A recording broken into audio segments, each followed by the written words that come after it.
Hi, I'm Taday. I'm Head of Research Development at Glyconics Limited. Glyconics is based in Basingstoke, United Kingdom. We use a technique called spectroscopy. Spectroscopy is taking light, spreading it into its individual wavelengths. Those wavelengths can be generated, for example, if you go out and after a thunderstorm, you'll sometimes see a rainbow. That rainbow is a spectrum. It's a spectrum of colours. That spectrum of colours is the individual colours of the light. At Glyconics, we use the infrared region of that spectrum. The infrared is much further. In fact, you can't see it with the eyes.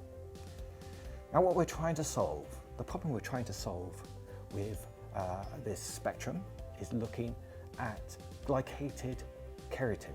Glycated keratin is formed in the nails with exposure to glucose. So it's a long-term measurement. It's over 6 months. The keratin in your nail is converted to glycated keratin, which gives you a measure of your exposure to the glucose.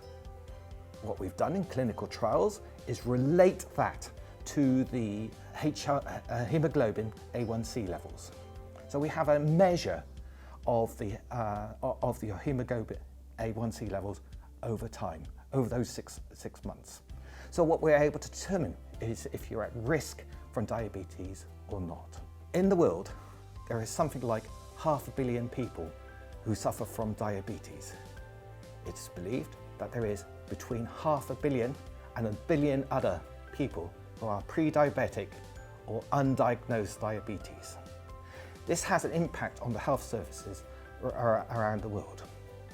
So what Glyconics has done is develop a spectrometer that can be used without taking any blood samples. It is a non-invasive technique.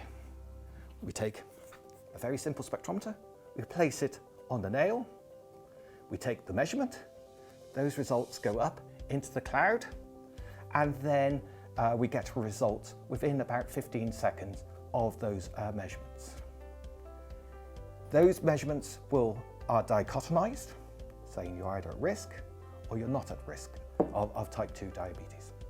You then follow that up with your healthcare professional.